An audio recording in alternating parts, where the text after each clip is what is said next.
Bonjour à tous, bienvenue dans une autre liste d'animes très spéciale sur notre chaîne. Aujourd'hui, nous allons parler d'animes où le protagoniste est humilié mais revient plus puissant et surprend tout le monde. Si vous aimez ce type de contenu, abonnez-vous et laissez votre like et maintenant commençons la vidéo.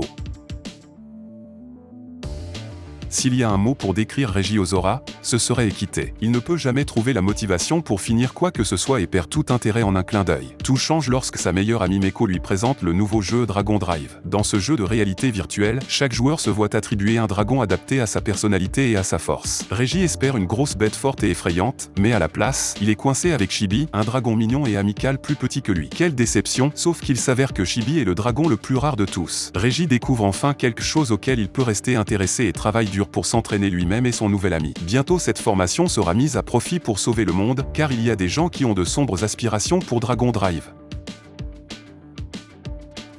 Situé à Tokyo, nous sommes le 29 janvier 2030. Une résonance à haute fréquence est observée dans les environs de Tokyo et le brouillard rouge roule dans la ville. Ceux qui entendent le son, humains comme animaux, s'évanouissent et perdent connaissance. Tout s'arrête à Tokyo, croyant que le brouillard est porteur d'un virus inconnu qui provoque une épidémie. Cependant, 6 jours plus tard, après l'incident, les gens se réveillent comme si de rien n'était. Après cela, les sections de la ville bouclée de Tokyo reviennent progressivement à la normale. Cependant, depuis la résonance à haute fréquence, certains événements bizarres commencent à se produire et les gens se retrouvent entraînés plus profondément dans plus de mystères. Pendant ce temps, les jeunes commencent à prendre conscience d'eux-mêmes et libèrent leur pouvoir caché dans leur sang, se découvrant comme vaisseaux de sang de sagesse. Ensemble, guidés par quelque chose d'inconnu, ils se rencontrent, communiquent et font face au cercle inévitable du destin, sacrifiant leur propre vie.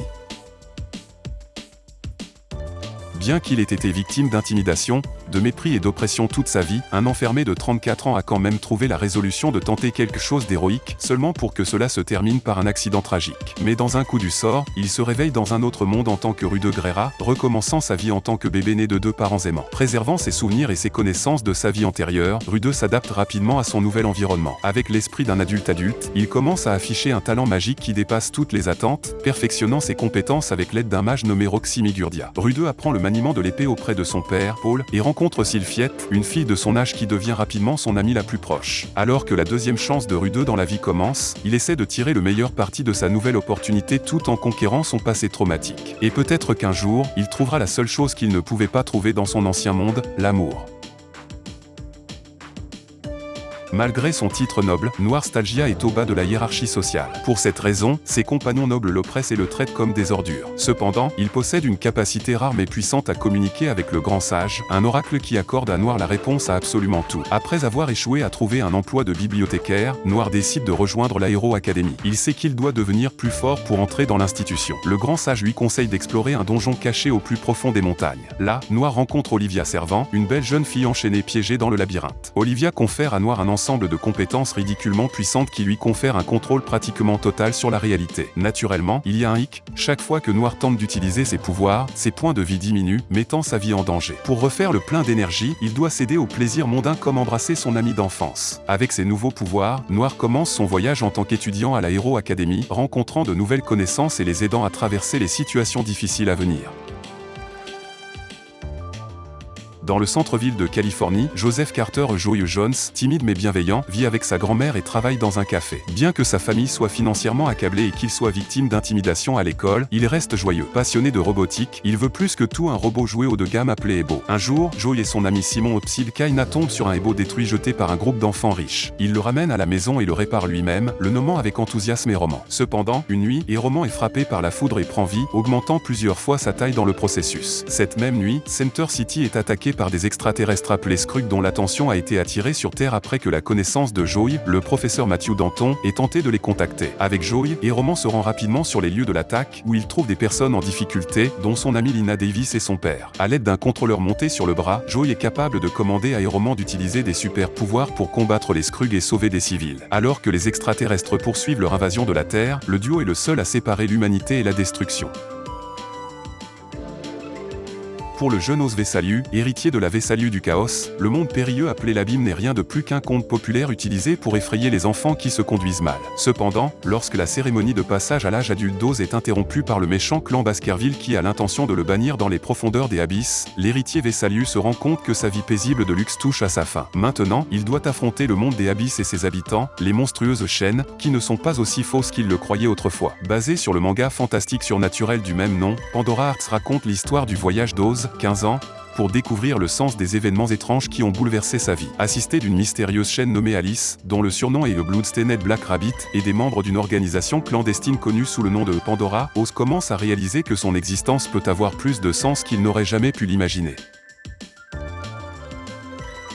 Asta et Yuno ont été abandonnés dans la même église le même jour. Élevés ensemble dans leur enfance, ils ont appris l'existence du roi sorcier, un titre donné au mage le plus puissant du royaume, et ont promis qu'ils s'affronteraient pour le poste de prochain roi sorcier. Cependant, au fur et à mesure qu'ils grandissaient, la différence frappante entre eux est devenue évidente. Alors que Yuno est capable de manier la magie avec une puissance et un contrôle incroyable, Asta ne peut pas du tout utiliser la magie et essaie désespérément d'éveiller ses pouvoirs en s'entraînant physiquement. Lorsqu'ils atteignent l'âge de 15 ans, Yuno reçoit un grimoire spectaculaire avec un trèfle à 4 feuilles, tandis qu'Asta ne reçoit rien. Cependant, peu de temps après, Yuno est attaqué par une personne nommée le Buti, dont le but principal est d'obtenir le grimoire de Yuno. Asta essaie de combattre le Buti, mais il est surpassé. Bien que sans espoir et au bord de la défaite, il trouve la force de continuer lorsqu'il entend la voix de Yuno. Libérant ses émotions intérieures dans une rage, Asta reçoit un trèfle à 5 feuilles grimoire, un trèfle noir lui donnant assez de puissance pour vaincre le Buti. Quelques jours plus tard, les deux amis partent à la découverte du monde, tous deux cherchant le même objectif, devenir le roi sorcier. Shuta Kokonoz est un orphelin qui vit avec sa tante. D'aussi loin qu'il s'en souvienne, il a eu une voix dans sa tête, mais à part ça, c'est un garçon normal, jusqu'au jour où une chose étrange le suit chez lui et le téléporte dans un endroit rempli de créatures plus fantastiques. C'est un poste de police de l'espace, et Rimbrick, le chef du département du système solaire, lui dit qu'il a été choisi par l'ordinateur comme candidat possible pour rejoindre la police. Mizuzu Sonokata, une fille de l'école de Shuta au visage angélique et au mauvais caractère qui s'avère être l'un des subordonnés de Rimbrick, ne le pense pas apte à un tel travail. Shuta, qui a d'abord été choqué, décide de passer le test d'aptitude après avoir été poussé par la voix dans sa tête et de prouver que Mizuzu a tort.